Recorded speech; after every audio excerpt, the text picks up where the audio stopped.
ಶ್ರೀ ಗುರುಭ್ಯೋ ನಮಃ. ನಮಃಶಾಂತಾಯ ದಿವ್ಯಾಯ ಸತ್ಯಧರ್ಮ ಸ್ವರೂಪಿಣೆ ಸ್ವಾನಂದಾಮೃತ ತೃಪ್ತಾಯ ಶ್ರೀಧರಾಯ ನಮೋ ನಮಃ. ಶ್ರೀಮಾತ್ರೇ ನಮಃ. ನಮಸ್ಕಾರ ವೀಕ್ಷಕರೇ, ವಿನಾಯಕ್ ಆಸ್ಟ್ರೋ ಟಾಕ್ಸ್ಗೆ ತಮಗೆಲ್ಲರಿಗೂ ಆದರದ ಸ್ವಾಗತ. ಈಗಾಗಲೇ ನಮ್ಮ ಚಾನಲ್ನಲ್ಲಿ ಹಿಂದಿನ ತಿಂಗಳದ ಮಾಸ ಭವಿಷ್ಯವನ್ನು ನೋಡಿದ್ದೀರಿ, ಉತ್ತಮ ರೀತಿಯಾಗಿರ್ತಕ್ಕಂಥ ಪ್ರೋತ್ಸಾಹವನ್ನು ಕೊಟ್ಟಿದ್ದೀರಿ. ಇದೇ ರೀತಿಯಾದಂಥ ಪ್ರೋತ್ಸಾಹವನ್ನು ನಾನು ಬಯಸ್ತೇನೆ. ತಮಗೆಲ್ಲರಿಗೂ ಕೂಡ ನಾನು ಆಭಾರಿಯಾಗಿದ್ದೇನೆ. ಇವತ್ತಿನ ದಿವಸ ಜುಲೈ ತಿಂಗಳಿನಲ್ಲಿ ಗ್ರಹಸ್ಥಿತಿಗಳ ಪ್ರಕಾರವಾಗಿ ಗ್ರಹಗಳು ಸಂಚರಿಸುವಾಗ 12 ರಾಶಿಗಳಲ್ಲಿ ಯಾವ ರೀತಿಯಾಗಿರ್ತಕ್ಕಂಥ ಫಲಾಫಲಗಳಿದೆ ಅಂತ ಹೇಳುವಂಥದ್ದನ್ನು ತಿಳಿದುಕೊಳ್ಳುವ. ಪ್ರಥಮವಾಗಿ ಗ್ರಹಸ್ಥಿತಿಯನ್ನು ನೋಡುವ. ಯಾವ್ಯಾವ ರಾಶಿಗೆ ಯಾವ್ಯಾವ ಗ್ರಹಗಳ ಸ್ಥಾನ ಪಲ್ಲಟ ಇದೆ ಅಂತ ಹೇಳುವಂಥದ್ದನ್ನು ತಿಳಿದುಕೊಳ್ಳುವ. 6ನೇ ತಾರೀಕು ಕರ್ಕಾಟಕ ರಾಶಿಗೆ ಶುಕ್ರನ ಪ್ರವೇಶವಾಗುವಂಥದ್ದು. ಅದೇ ರೀತಿಯಾಗಿ 12ನೇ ತಾರೀಕು ವೃಷಭ ರಾಶಿಗೆ ಕುಜನ ಪ್ರವೇಶವಾಗುವಂಥದ್ದು. ಅದೇ ರೀತಿ 16ನೇ ತಾರೀಕು ಕರ್ಕಾಟಕ ರಾಶಿಗೆ ರವಿಯ ಪ್ರವೇಶವಾಗುವಂಥದ್ದು. 19ನೇ ತಾರೀಕು ಸಿಂಹ ರಾಶಿಗೆ ಬುಧನ ಪ್ರವೇಶವಾಗುವಂಥದ್ದು. ಅದೇ ರೀತಿ 31ನೇ ತಾರೀಕು ಸಿಂಹ ರಾಶಿಗೆ ಶುಕ್ರನ ಪ್ರವೇಶವಾಗುವಂಥದ್ದು. ಹೀಗಿದೆ ಗ್ರಹಸ್ಥಿತಿ ವೀಕ್ಷಕರೇ. ಹಾಗಾದರೆ ಈ ತಿಂಗಳಿನಲ್ಲಿ ವಿಶೇಷವಾಗಿರ್ತಕ್ಕಂತಹ ಒಂದು ಪೌರ್ಣಿಮೆ ಬರಲಿದೆ. ಅದು ಗುರುಪೂರ್ಣಿಮೆ. ನಮ್ಮ ಮಾರ್ಗದರ್ಶಕರನ್ನು, ನಮ್ಮ ಗುರುವನ್ನು, ಅದೇ ರೀತಿ ವಿದ್ಯಾಭ್ಯಾಸ, ಜೀವನ ಎಲ್ಲವುದನ್ನು ಕಲಿಸಿಕೊಟ್ಟಂತಹ ತಂದೆ ತಾಯಿಯರನ್ನು, ಗುರುಗಳನ್ನು ಎಲ್ಲವರನ್ನು ಕೂಡ ನಾವು ಈ ಸಂದರ್ಭದಲ್ಲಿ ಸ್ಮರಣೆ ಮಾಡುವಂತಹ ದಿವಸ ಆಗಿದೆ. 21ನೇ ತಾರೀಕು ಗುರುಪೂರ್ಣಿಮೆ ಇರುವಂಥದ್ದು. ಅವತ್ತಿನ ದಿವಸ ನಮ್ಮ ಎಲ್ಲ ಗುರುಗಳನ್ನು ಕೂಡ ನಾವು ಸ್ಮರಣೆ ಮಾಡುವಂಥದ್ದು, ಗುರುಗಳಿಗೆ ವಿಧೇಯರಾಗಿರುವಂಥದ್ದು, ಗುರುವಿನ ಭಕ್ತಿ, ಗುರುವಿನಲ್ಲಿ ಇರುವಂಥ ಶ್ರದ್ಧೆ, ಅದೇ ರೀತಿಯಾಗಿ ಗುರುಗಳು ಹಾಕಿಕೊಟ್ಟಂತಹ ಮಾರ್ಗ ನಮ್ಮ ಜೀವನದಲ್ಲಿ ಸಕಲ ವಿಷಯದಲ್ಲಿಯೂ ಕೂಡ ಸಂಸ್ಕಾರವಂತರಾಗಿ ತಗೊಂಡು ಹೋಗಲಿಕ್ಕೆ ಅನುಕೂಲ ಮಾಡಿಕೊಡುವಂತಹ ಒಂದು ಶಕ್ತಿಯಾಗಿರುವಂಥದ್ದು ಗುರುವಿಂದಾಗಿದೆ ವೀಕ್ಷಕರೇ. ಹಾಗಾದ ಕಾರಣ ನಾವೆಲ್ಲರೂ ಕೂಡ 21ನೇ ತಾರೀಕು ಗುರುಪೂರ್ಣಿಮೆಯನ್ನು ಆಚರಿಸಬೇಕಾಗಿದೆ. ಇದರಿಂದಾಗಿ ಗುರುವಿನ ಅನುಗ್ರಹವನ್ನು ನಾವೆಲ್ಲರೂ ಕೂಡ ನಮ್ಮ ಜೀವನಕ್ಕೆ ಪಡಿಬೇಕಾಗಿದೆ ವೀಕ್ಷಕರೇ. ನಾವು ಈ ತಿಂಗಳಿನಲ್ಲಿ ಗ್ರಹಸ್ಥಿತಿ ಪ್ರಕಾರ ಗೋಚಾರ ಫಲವನ್ನು ತಿಳಿದುಕೊಳ್ಳುವ. ಇದು ಗೋಚಾರ ಫಲವಾಗಿರುವುದರಿಂದಾಗಿ ನಿಮ್ಮ ವೈಯಕ್ತಿಕ ಜಾತಕದಲ್ಲಿ ದಶಾಭುಕ್ತಿ ಫಲ ಇರಬಹುದು, ಅಥವಾ ಗೋಚಾರ ಫಲವು ಕೂಡ ಇಂಡಿವಿಜುವಲ್ ಆಗಿರ್ತಕ್ಕಂತಹ ಜಾತಕದಲ್ಲಿ ಫಲಗಳು ಬೇರೆ ಇರ್ತವೆ. ನಿಮ್ಮ ಜಾತಕವನ್ನು, ಜನ್ಮಕುಂಡಲಿಯನ್ನು ನುರಿತ ಜ್ಯೋತಿಷ್ಯರಲ್ಲಿ, ದೈವಜ್ಞರಲ್ಲಿ ವೀಕ್ಷಣೆ ಮಾಡಿಕೊಂಡು ಪರಿಹಾರವನ್ನು ಕಂಡುಕೊಳ್ಳಿ. ಅದೇ ರೀತಿ ಗೋಚಾರ ಫಲವನ್ನು ನಾವು ಇವತ್ತಿನ ದಿವಸ ತಿಳಿದುಕೊಳ್ಳುವ. ಕರ್ಕಾಟಕ ರಾಶಿಯವರಿಗೆ ಈ ತಿಂಗಳಿನಲ್ಲಿ ಯಾವ ರೀತಿಯಾದಂತಹ ಫಲಾಫಲಗಳಿದೆ ಅಂತ ಹೇಳುವಂಥದ್ದನ್ನು ತಿಳ್ಕೊಳ್ಳುವ. ಕರ್ಕಾಟಕ ರಾಶಿಯವರಿಗೆ ಒಳ್ಳೆ ರೀತಿಯಾದಂತಹ ಫಲಗಳು ಗುರುವಿನಿಂದಾಗಿ, 11ನೇ ಸ್ಥಾನದಲ್ಲಿರತಕ್ಕಂತಹ ಗುರುವಿನಿಂದಾಗಿ ಉತ್ತಮ ರೀತಿಯಾದಂತಹ ಫಲಗಳನ್ನು ಅನುಭವಿಸುವಂತಹ ಯೋಗಗಳಿದೆ. ಇನ್ನು ಜನ್ಮರಾಶಿಯಲ್ಲಿ ಸಂಚಾರ ಮಾಡುವಂತಹ ಶುಕ್ರನಿಂದಾಗಿಯೂ ಕೂಡ ಚಂದ್ರ ಮತ್ತು ಶುಕ್ರರು ಮಿತ್ರ ಗ್ರಹನು ನಿಮ್ಮ ಲಾಭಾಧಿಪತಿಯೂ ಹೌದು. ಆ ಗ್ರಹ ನಿಮ್ಮ ರಾಶಿಯಲ್ಲಿ ಸಂಚಾರ ಮಾಡೋದರಿಂದಾಗಿ ಈ ಸಂದರ್ಭದಲ್ಲಿ ಶುಭ ಸಮಾರಂಭಗಳು ನಿಮ್ಮ ನೇತೃತ್ವದಲ್ಲಿ ನಡೆಯುವಂಥ ಯೋಗಗಳಿದೆ. ಅದೇ ರೀತಿ ನೂತನವಾಗಿ ಗೃಹ ಪ್ರವೇಶ ಮಾಡುವಂಥದ್ದು, ಅಥವಾ ನಿಮ್ಮ ಕೆಲಸ ಕಾರ್ಯ ಮಾಡುವಂಥ ಸ್ಥಳವನ್ನು ಖರೀದಿ ಮಾಡುವಂಥದ್ದು, ಅಥವಾ ಜಾಗ ತಕ್ಕೊಂಡು ಅಲ್ಲಿ ಕಟ್ಟಡವನ್ನು ಕಟ್ಟಿಸುವಂಥದ್ದು, ಕಟ್ಟಿದಂಥ ಕಟ್ಟಡವನ್ನು ಪ್ರವೇಶ ಮಾಡುವಂಥದ್ದು, ಅದರಲ್ಲಿ ಉದ್ಯೋಗದಲ್ಲಿ ಸಕ್ಸಸ್ ಕಾಣುವಂಥ ಯೋಗ ಈ ಸಂದರ್ಭದಲ್ಲಿದೆ ವೀಕ್ಷಕರೇ. ಇನ್ನು ಆಭರಣ, ವಸ್ತ್ರ, ಒಡವೆ, ಅಂತಸ್ತು, ಸಂಪತ್ತುಗಳನ್ನೆಲ್ಲದನ್ನು ಕೂಡ ಈ ಸಂದರ್ಭದಲ್ಲಿ ಅನುಭವಿಸುವಂಥ ಯೋಗಗಳಿದೆ ಅಂತ ಹೇಳುವಂಥದ್ದು ಕಂಡುಬರುತ್ತೆ ವೀಕ್ಷಕರೇ. ಇನ್ನು ದ್ವಿತೀಯ ಸ್ಥಾನವನ್ನು ನೋಡುವುದಾದರೆ ದ್ವಿತೀಯಾಧಿಪತಿಯಾಗಿರ್ತಕ್ಕಂಥ ರವಿಯು 12ನೇ ಮನೆಯಲ್ಲಿರುವಂಥದ್ದು. ಅದಾಗಿ ನಿಮ್ಮ ಜನ್ಮರಾಶಿಯನ್ನು ಕೂಡ ಸಂಚಾರ ಮಾಡುವಂತಹ ಕಾಲಘಟ್ಟ ಈ ತಿಂಗಳಿನಲ್ಲಿ ಇರುತ್ತೆ ವೀಕ್ಷಕರೇ. ಈ ಸಂದರ್ಭದಲ್ಲಿ ಸ್ವಲ್ಪ ದುಡ್ಡಿನ ವಿಷಯದಲ್ಲಿ ಜಾಗೃತೆ ಇರಬೇಕಾದಂಥ ಅವಶ್ಯಕತೆಗಳಿದೆ. ಕುಟುಂಬದಲ್ಲಿಯೂ ಕೂಡ ಅಲ್ಪ ಸ್ವಲ್ಪ ಸಾಮರಸ್ಯ ಕಡಿಮೆ ಆಯಿತೇನೋ ಅಂತ ಹೇಳುವಂಥ ಆಲೋಚನೆಗಳು ಕೂಡ ನಿಮಗೆ ಬರುವಂಥ ಸಾಧ್ಯತೆಗಳಿದೆ. ಇನ್ನು ಮಾತಿಗೆ ಸಂಬಂಧಪಟ್ಟು ನೀವು ಮೊದಲೇ ಕೊಟ್ಟಿರ್ತಕ್ಕಂಥ ಯಾವುದೋ ಒಂದು ಮಾತಿಗೆ ಬದ್ಧರಾಗಿ ನಡ್ಕೊಂಡು ಹೋಗುವಂತಹ ಒಂದು ಮನಸ್ಥಿತಿ ಉಳ್ಳವರಾದರೂ ಕೂಡ ಈ ಸಂದರ್ಭದಲ್ಲಿ ಮಾತಿಗೆ ತಪ್ಪುವಂಥ ಸಾಧ್ಯತೆಗಳಿದೆ. ಮಾತು ಕೊಡುವಾಗಲೇ ಅಥವಾ ಯಾವುದಾದ್ರೂ ವಿಷಯಕ್ಕೆ ನೀವು ಬದ್ಧರಾಗುವಾಗಲೇ, ಅಂದರೆ ಕಮಿಟ್ ಆಗುವಾಗಲೇ ಯೋಚನೆ ಮಾಡಿ ಮುಂದುವರಿಬೇಕಾದಂಥ ಅವಶ್ಯಕತೆಗಳಿದೆ. ವಿದ್ಯಾಭ್ಯಾಸ ಮಾಡುವಂತಹ ವಿದ್ಯಾರ್ಥಿಗಳಿಗೆ ಉತ್ತಮ ರೀತಿಯಾದಂತಹ ಫಲಗಳು ಸಿಗುವಂಥ ಯೋಗಗಳಿದೆ. ತೃತೀಯ ಸ್ಥಾನವನ್ನು ನೋಡೋದಾದರೆ ತೃತೀಯಾಧಿಪತಿಯಾಗಿರ್ತಕ್ಕಂತಹ ಬುಧನು 12ನೇ ಮನೆಯಲ್ಲಿ ಸಂಚಾರ ಮಾಡುವಂಥದ್ದು. ಈ ಸಂದರ್ಭದಲ್ಲಿ ನಿಮಗೆ ಸಹೋದರರಿಂದ ಅಲ್ಪ ಸ್ವಲ್ಪ ವಾದ ವಿವಾದಗಳು ಬರುವಂಥ ಸಾಧ್ಯತೆಗಳಿದೆ, ಅಥವಾ ಕೆಲವಷ್ಟು ನ್ಯಾಯಾಲಯಕ್ಕೆ ಸಂಬಂಧಪಟ್ಟಿರ್ತಕ್ಕಂತಹ ತೀರ್ಪುಗಳನ್ನು ನೀವು ಎದುರಿಸುವಂಥ ಸಾಧ್ಯತೆಗಳು ಈ ಸಂದರ್ಭದಲ್ಲಿರುತ್ತೆ ವೀಕ್ಷಕರೇ. ಅದು ಬದ್ಧವಾಗಿ ಬರುತ್ತೋ, ನೆಗೆಟಿವ್ ಆಗಿ ಬರುತ್ತೋ, ಪಾಸಿಟಿವ್ ಆಗಿ ಬರುತ್ತೋ, ಅಥವಾ ನೀವು ಎಷ್ಟು ಪ್ರಯತ್ನ ಪಟ್ಟಿದ್ದೀರಿ, ಎಷ್ಟು ವರ್ಷದಿಂದ ಇದನ್ನು ನಡೆಸ್ಕೊಂಡು ಬಂದಿದ್ದೀರಿ, ಯಾವ ರೀತಿ ಆಗ್ಬೋದು, ಏನಾಗಬಹುದು, ಎಷ್ಟರ ಮಟ್ಟಿಗೆ ಸಕ್ಸಸ್ ಕೊಡ್ಬೋದು ಅಂತ ಹೇಳುವಂಥದ್ದನ್ನು ನಿಮ್ಮ ವೈಯಕ್ತಿಕವಾದಂಥ ಜಾತಕವನ್ನು ಪರಿಶೀಲನೆ ಮಾಡಿಕೊಂಡು ಅದಕ್ಕೆ ಬೇಕಾದಂಥ ಪರಿಹಾರವನ್ನು ಕಂಡುಕೊಳ್ಳಿ ವೀಕ್ಷಕರೇ. ಇನ್ನು ಸಹೋದರರಿಂದ ಅಲ್ಪ ಸ್ವಲ್ಪ ವಾದ ವಿವಾದ ಬಂದರೂ ಕೂಡ ಅದೆಲ್ಲವೂ ಕೂಡ ಪರಿಹಾರ ಆಗುವಂಥ ಕಾಲಘಟ್ಟ ಮುಂದಿನ ತಿಂಗಳಿನಲ್ಲಿದೆ ಅಂತ ಹೇಳುವಂಥದ್ದು ಕಂಡುಬರುತ್ತೆ ವೀಕ್ಷಕರೇ. ಚತುರ್ಥ ಸ್ಥಾನವನ್ನು ನೋಡೋದಾದರೆ ಚತುರ್ಥಾಧಿಪತಿಯಾಗಿರ್ತಕ್ಕಂಥ ಶುಕ್ರ ನಿಮ್ಮ ಜನ್ಮರಾಶಿಯಲ್ಲಿ ಸಂಚಾರ ಮಾಡುವಂಥದ್ದು, ತಾಯಿಯ ಆರೋಗ್ಯದಲ್ಲಿ ಉತ್ತಮ ಬದಲಾವಣೆಯನ್ನು ಕಾಣ್ತೀರಾ.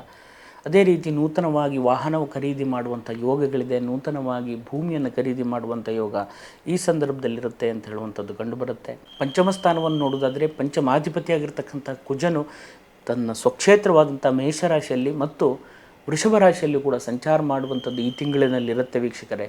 ಮಕ್ಕಳ ವಿಷಯದಲ್ಲಿ, ಆರೋಗ್ಯ ವಿಷಯದಲ್ಲಿ ಮೇನಾಗಿ ನೋಡಬೇಕಾಗಿರುವಂಥದ್ದು ಸ್ವಲ್ಪ ಜಾಗ್ರತೆ ಇಡಬೇಕಾದಂಥ ಅವಶ್ಯಕತೆಗಳಿದೆ. ಏರ್ಪೇರಾಗುವಂಥ ಸಾಧ್ಯತೆಗಳಿರುತ್ತೆ ಮತ್ತು ದುಸ್ಸಾಹಸದ ಕೆಲಸಗಳಿಗೆ, ಕಾರ್ಯಗಳಿಗೆ ನೀವು ಆಯುಧಗಳಿಂದ ಕೆಲವಷ್ಟು ಕೆಲಸ ಕಾರ್ಯಗಳನ್ನು ಮಾಡುವಂಥದ್ದು, ಆಟಗಳನ್ನು ಆಡುವಂಥದ್ದನ್ನೆಲ್ಲ ಸ್ವಲ್ಪ ದೂರ ಇಟ್ಟರೆ ಒಳ್ಳೆಯದು ಅಂತ ಹೇಳುವಂಥದ್ದು ಕಂಡುಬರುತ್ತೆ ವೀಕ್ಷಕರೇ. ಅದನ್ನು ಜಾಗ್ರತೆಯಿಂದ ಇರಬೇಕಾದಂಥ ಅವಶ್ಯಕತೆಗಳಿದೆ.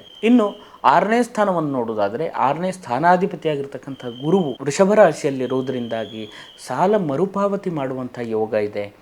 ಅಥವಾ ಯಾವುದೋ ಸಂಕಷ್ಟದ ಪರಿಸ್ಥಿತಿಯಲ್ಲಿ ನಿಮ್ಮ ಹಿರಿಯರಿಂದ ಒಳ್ಳೆ ಸಪೋರ್ಟ್ ಸಿಗುವಂಥ ಸಾಧ್ಯತೆಗಳಿರುತ್ತೆ, ಅಥವಾ ಬೇರೆಯವರಿಂದ ಸಿಗುವಂಥ ಸಾಧ್ಯತೆಗಳಿರುತ್ತೆ. ನೀವು ಏನು ನಿರೀಕ್ಷೆಯಲ್ಲಿ ಇಟ್ಕೊಂಡಿದ್ದೀರಿ, ನಿಮ್ಗದು ಆಗದೇ ಇದ್ದರೂ ಕೂಡ ಅನಿರೀಕ್ಷಿತವಾಗಿ ಕೆಲವಷ್ಟು ಸಪೋರ್ಟ್ಗಳು ಕೂಡ ಸಿಗುವಂಥ ಯೋಗಗಳಿದೆ ಅಂತ ಹೇಳುವಂಥದ್ದು ಕಂಡುಬರುತ್ತೆ ವೀಕ್ಷಕರೇ. ಈ ಸಪೋರ್ಟ್ನಿಂದಾಗಿ ನಿಮ್ಮ ಕೆಲಸವನ್ನು ಪರಿಪೂರ್ಣ ಮಾಡಿಕೊಳ್ಳುವಂಥ ಯೋಗಗಳಿದೆ. ಇನ್ನು 7ನೇ ಸ್ಥಾನವನ್ನು ನೋಡೋದಾದರೆ 7ನೇ ಸ್ಥಾನಾಧಿಪತಿಯಾಗಿರ್ತಕ್ಕಂತಹ ಶನಿಯು ತನ್ನ ಸ್ವಕ್ಷೇತ್ರ ಮೂಲ ತ್ರಿಕೋಣವಾದಂಥ ಕುಂಭರಾಶಿಯಲ್ಲಿರುವಂಥದ್ದು, ದಾಂಪತ್ಯ ಜೀವನದಲ್ಲಿ ಉತ್ತಮ ರೀತಿಯಾದಂಥ ಬದಲಾವಣೆಯನ್ನು ಕಾಣುತ್ತೀರಾ. ವಾದ ವಿವಾದಗಳನ್ನೆಲ್ಲ ಕಳ್ಕೊಂಡು ಅಥವಾ ಮಾತುಕತೆಗಳು ಏನೋ ಬಂದರೂ ಕೂಡ ಹೆಚ್ಚು ಕಡಿಮೆ ಅಂತ ಹೇಳುವಂತಹ ವಿಷಯ ಇಲ್ಲದೇ ಅದನ್ನೆಲ್ಲ ಸರಿಪಡಿಸಿಕೊಳ್ಳುವಂಥ ಯೋಗಗಳಿದೆ. ಪಾರ್ಟ್ನರ್ಶಿಪ್ ಬಿಸ್ನೆಸ್ಸಲ್ಲಿಯೂ ಕೂಡ ಉತ್ತಮ ರೀತಿಯಾದಂತಹ ಫಲವನ್ನು ಈ ಸಂದರ್ಭದಲ್ಲಿ ಕಾಣ್ತೀರಾ. ಇನ್ನು ದೂರದ ಊರುಗಳಿಗೆ ಸಂಚಾರ ಮಾಡುವಂಥ ಯೋಗಗಳಿದೆ. ನಿಮ್ಮ ಕೆಲಸ ಕಾರ್ಯದಲ್ಲಿ ಒಳ್ಳೆಯ ಬದಲಾವಣೆಯನ್ನು ಕೂಡ ಈ ಸಂದರ್ಭದಲ್ಲಿ ಕಾಣ್ತೀರಾ ವೀಕ್ಷಕರೇ. ಇನ್ನು 8ನೇ ಸ್ಥಾನವನ್ನು ನೋಡೋದಾದರೆ 8ನೇ ಸ್ಥಾನದಲ್ಲಿರ್ತಕ್ಕಂತಹ ರಾಹುವಿನಿಂದಾಗಿ ನಿಮಗೆ ಅಲ್ಪ ಸ್ವಲ್ಪ ವಾಹನ ಚಲಿಸುವಾಗ ಅಥವಾ ಕೆಲವಷ್ಟು ಕೆಲಸ ಕಾರ್ಯವನ್ನು ಮಾಡುವಾಗ ನೀರಿಗೆ ಸಂಬಂಧಪಟ್ಟಿರ್ತಕ್ಕಂತಹ ವಿಷಯದಲ್ಲಿ, ಕರೆಂಟಿಗೆ ಸಂಬಂಧಪಟ್ಟಿರ್ತಕ್ಕಂಥ ವಿಷಯದಲ್ಲಿ ಸ್ವಲ್ಪ ಜಾಗ್ರತೆಯನ್ನು ವಹಿಸಿ. ಸ್ವಲ್ಪ ಆರೋಗ್ಯದಲ್ಲಿ ವ್ಯತ್ಯಾಸಗಳಾಗುವಂಥ ಸಾಧ್ಯತೆಗಳಿರುತ್ತೆ, ಅದನ್ನು ಕೂಡ ಜಾಗ್ರತೆ ವಹಿಸಬೇಕಾಗತ್ತೆ. ಯಾವುದೇ ವಿಷಯಕ್ಕೂ ಕೂಡ ನೀವು ನೆಗ್ಲೆಕ್ಟ್ ಮಾಡಬೇಡಿ. ಸೂಕ್ತ ವೈದ್ಯರ ಅಥವಾ ಸೂಕ್ತ ಜನರು ಯಾರಿದ್ದಾರೆ ಆ ವಿಷಯದಲ್ಲಿ ಅಂತ ಹೇಳುವಂಥದ್ದನ್ನು ತಿಳ್ಕೊಂಡು ಅದಕ್ಕೆ ಬೇಕಾದಂತಹ ಒಂದು ಪ್ರಿಕಾಕ್ಷನ್ ಮಾಡ್ಕೊಂಡ್ರೆ ಅನುಕೂಲ ಇದೆ ಅಂತ ಹೇಳುವಂಥದ್ದು ಕಂಡುಬರುತ್ತೆ ವೀಕ್ಷಕರೇ. ಇನ್ನು 10ನೇ ಸ್ಥಾನವನ್ನು ನೋಡೋದಾದರೆ 10ನೇ ಸ್ಥಾನದಲ್ಲಿರ್ತಕ್ಕಂಥ ತನ್ನ ಸ್ವಕ್ಷೇತ್ರದಲ್ಲಿರುವಂಥ ಕುಜನಿಂದಾಗಿ ನಿಮ್ಮ ಉದ್ಯೋಗದಲ್ಲಿ ಉತ್ತಮ ರೀತಿಯಾದಂಥ ಬದಲಾವಣೆಯನ್ನು ಕಾಣ್ತೀರಾ.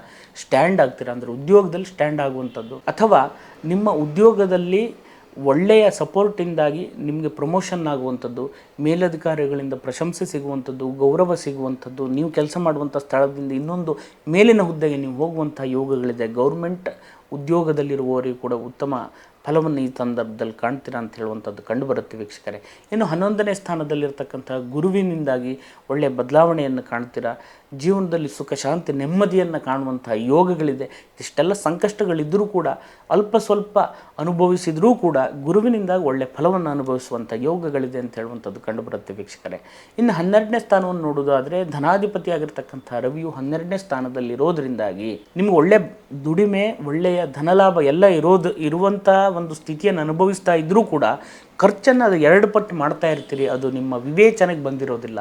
ಅದು ಮುಂದೆ ನಿಮಗೆ ಅದು ಕಾಣಬರ್ಬೋದು. ಏನು ಸೇವಿಂಗ್ಸ್ ಮಾಡಿಲ್ಲ, ಏನು ಇದು ಮಾಡ್ಕೊಂಡಿಲ್ಲ, ಚೆನ್ನಾಗಿ ಒಂದು ಉದ್ಯೋಗ ಕೆಲಸ ಕಾರ್ಯ ಮಾಡುವಂಥ ಸಂದರ್ಭದಲ್ಲಿ ಮಾಡ್ಕೊಳ್ಬೇಕಾದಂತಹ ಕೆಲಸವನ್ನು ನಾನು ಮಾಡ್ಕೊಂಡಿಲ್ಲ ಅಂತ ಹೇಳುವಂಥ ಯೋಚನೆ ಬರುವಂಥ ಸಾಧ್ಯತೆಗಳಿದೆ. ಜಾಗ್ರತೆಯಿಂದ ಅದನ್ನೆಲ್ಲ ಆಲೋಚನೆ ತೆಕ್ಕೊಂಡು ವಿವೇಚನೆಯಿಂದ ನಿಮಗಿರ್ತಕ್ಕಂಥ ಬುದ್ಧಿಶಕ್ತಿ, ಜ್ಞಾನ ಇದನ್ನೆಲ್ಲ ಬಳಸ್ಕೊಂಡು ನೀವು ಅನುಕೂಲವಾಗಿ ಇರತಕ್ಕಂಥ ವಾತಾವರಣಗಳು, ವ್ಯವಸ್ಥೆಗಳನ್ನು ಮಾಡಿಕೊಂಡು ಹೋಗುವಲ್ಲಿ ಯಶಸ್ವಿ ಆಗ್ತೀರಾ ಅಂತ ಹೇಳುವಂಥದ್ದು ಕಂಡುಬರುತ್ತೆ ವೀಕ್ಷಕರೇ. ಇದಿಷ್ಟೆಲ್ಲ ಒಳ್ಳೆ ಫಲಗಳಿದ್ದರೂ ಕೂಡ ಅಲ್ಪ ಸ್ವಲ್ಪ ದೋಷ ಫಲಗಳು ಕೂಡ ಇರೋದರಿಂದಾಗಿ ಯಾವ ಸೇವೆಯನ್ನು ಅಥವಾ ಯಾವ ದೇವರ ಮೊರೆ ಹೋದರೆ ನಮಗಿದೆಲ್ಲ ಅನುಕೂಲವಾಗಿ ಬರುತ್ತೆ ಅಂತ ನೋಡುವಂಥದ್ದಾದರೆ ಈಶ್ವರ ದೇವರಿಗೆ ರುದ್ರಾಭಿಷೇಕವನ್ನು ಮಾಡುವಂಥದ್ದು. ನಿಮ್ಮ ಗ್ರಾಮದಲ್ಲಿಯೋ ಅಥವಾ ಸೀಮೆಯಲ್ಲಿಯೋ ಊರಿನಲ್ಲಿಯೋ ಶಿವ ದೇವಸ್ಥಾನ ಇದ್ದರೆ ಅಲ್ಲಿ ರುದ್ರಾಭಿಷೇಕವನ್ನು ಮಾಡುವಂಥದ್ದು. ವಿಶೇಷವಾದಂತಹ ಬಿಲ್ವಾರ್ಚನೆಯನ್ನು ಮಾಡುವಂಥದ್ದು. ಇದರಿಂದಾಗಿ ಒಳ್ಳೆಯ ರೀತಿಯಾದಂಥ ಫಲವನ್ನು ಕಾಣ್ತೀರಾ. ಬರೀ ಸೇವೆ ಮಾಡುವಂಥದ್ದಷ್ಟೇ ಅಲ್ಲ, ನೀವು ದೇವರಲ್ಲಿ ಕಾಯ ವಾಚ ಮನಸ, ದೇವರಲ್ಲಿ ಪ್ರಾರ್ಥನೆಯನ್ನು ಮಾಡಬೇಕು. ಎಲ್ಲವುದನ್ನು ಬಿಟ್ಟು, ಎಲ್ಲ ಆಲೋಚನೆಗಳನ್ನು ಬಿಟ್ಟು, ತನ್ನ ಸಂಕಷ್ಟಗಳೆಲ್ಲವೂ ಕೂಡ ನಿವಾರಣೆ ಆಗಲಿಕ್ಕೋಸ್ಕರವಾಗಿ ಭಗವಂತನಿನ ಹತ್ರ ನಾನು ಬಂದಿದ್ದೇನೆ, ನನ್ನ ಉದ್ಧಾರ ಮಾಡು ಅಂತ ಹೇಳುವಂಥ ಪ್ರಾರ್ಥನೆಯನ್ನು ನೀವು ಮಾಡಬೇಕಾದಂಥ ಅವಶ್ಯಕತೆಗಳಿದೆ ಅಂತ ಹೇಳುವಂಥದ್ದು ಕಂಡುಬರುತ್ತೆ ವೀಕ್ಷಕರೇ. ಖಂಡಿತವಾಗಿ ಇದರಿಂದಾಗಿ ಒಳ್ಳೆಯ ರೀತಿಯಾದಂಥ ಫಲಗಳಿದೆ. ಇನ್ನೂ ಹೆಚ್ಚಿನದಾಗಿರ್ತಕ್ಕಂಥ ಫಲಾಫಲಗಳು ನಿಮಗೆ ಸಿಗಲಿ ಅಂತ ಹೇಳುವಂಥ ಪ್ರಾರ್ಥನೆಯನ್ನು ನನ್ನ ಆರಾಧ್ಯ ದೇವರಲ್ಲಿ ಕೂಡ ನಾನು ಮಾಡ್ತೇನೆ. ತಮಗೆಲ್ಲರಿಗೂ ಒಳ್ಳೆಯದಾಗಲಿ. ನಮಸ್ಕಾರ. ಶುಭಂ ಭೂಯಾತ್. ಈ ವಿಡಿಯೋ ಇಷ್ಟ ಆದಲ್ಲಿ ಲೈಕ್ ಮಾಡಿ, ಶೇರ್ ಮಾಡಿ, ಸಬ್ಸ್ಕ್ರೈಬ್ ಮಾಡಿ. ಒಳ್ಳೆಯ ರೀತಿಯಾದಂತಹ ಪ್ರೋತ್ಸಾಹವನ್ನು ಕೊಟ್ಟಿದ್ದೀರಿ. ನಿಮ್ಮ ಪ್ರೋತ್ಸಾಹಕ್ಕೆ ನಾನು ಆಭಾರಿಯಾಗಿದ್ದೇನೆ. ವೀಕ್ಷಕರೇ, ಜ್ಯೋತಿಷ್ಯಕ್ಕೆ ಸಂಬಂಧಪಟ್ಟಿರ್ತಕ್ಕಂಥ ಯಾವುದೇ ವಿಷಯಗಳನ್ನಾದರೂ ಕೂಡ ನೇರವಾಗಿ ಬಂದು ಪರಿಶೀಲನೆ ಮಾಡಿಕೊಂಡು ಬೇಕಾದಂಥ ಪರಿಹಾರವನ್ನು ಕಂಡುಕೊಳ್ಳಿ. ಕೆಳಗಡೆ ಕಾಣಿಸಿರತಕ್ಕಂಥ ನಂಬರ್ಗೆ ಫೋನ್ ಮಾಡಿ ಅಪಾಯಿಂಟ್ಮೆಂಟನ್ನು ತಗೊಳ್ಳಿ. ಅದೇ ರೀತಿ ಫೋನ್ನಲ್ಲಿ ಯಾವುದೇ ರೀತಿಯಂಥ ಜ್ಯೋತಿಷ್ಯಕ್ಕೆ ಸಂಬಂಧಪಟ್ಟಿರಬಹುದು ಅಥವಾ ಆಧ್ಯಾತ್ಮಕ್ಕೆ ಸಂಬಂಧಪಟ್ಟಿರಬಹುದು ಯಾವುದೇ ವಿಷಯಗಳನ್ನು ಕನ್ಸಲ್ಟೇಷನನ್ನು ನಾವು ಮೊಬೈಲ್ನಲ್ಲಿ ಮಾಡಲ್ಲ. ನಿಜವಾಗಿ ಸಮಸ್ಯೆಯಲ್ಲಿ ನಾವು ಇದ್ದೇವೆ ಅಂತ ಹೇಳುವಂಥ ಪರಿಸ್ಥಿತಿಯನ್ನು ಎದುರಿಸ್ತಾ ಇದ್ದರೆ ನೇರವಾಗಿ ಬಂದು ಕನ್ಸಲ್ಟೇಷನ್ ತಗೊಂಡು ಸರಿಯಾದಂಥ ಪರಿಹಾರವನ್ನು ಕಂಡುಕೊಳ್ಳಿ. ಫೋನ್ ಮೂಲಕ ಯಾವ ಪರಿಹಾರವೂ ಆಗಲ್ಲ. ಅರ್ಧ ಗಂಟೆಯಲ್ಲಿ ಪರಿಹಾರ, 1 ಗಂಟೆಯಲ್ಲಿ ಪರಿಹಾರ, 24 ಗಂಟೆಯಲ್ಲಿ ಪರಿಹಾರ, ಈ ರೀತಿಯಲ್ಲಿ ಹೇಳುವವರೆಲ್ಲ ಇರ್ತಾರೆ. ಆ ವಿಷಯದ ಬಗ್ಗೆ ನಾನು ಏನೂ ಮಾತಾಡಲ್ಲ. ಅವರಿಗೆಲ್ಲ ನಮಸ್ಕಾರ. ನೀವು ಏನೇ ವಿಷಯ ಇದ್ದರೂ ಕೂಡ ನೇರವಾಗಿ ಬನ್ನಿ, ಸರಿಯಾದಂಥ ಒಂದು ಪರಿಹಾರವನ್ನು ತಗೊಳ್ಳಿ. ಫೋನ್ ಮೂಲಕವಾಗಿ ನಾವು ಯಾವುದೇ ಪರಿಹಾರವನ್ನು ಅಥವಾ ಜ್ಯೋತಿಷ್ಯ ವಿಮರ್ಶೆಗಳನ್ನು ಮಾಡಲ್ಲ. ನಮಗೆಲ್ಲರಿಗೂ ಒಳ್ಳೆಯದಾಗಲಿ. ನಮಸ್ಕಾರ. ಶುಭಂ ಭೂಯಾತ್.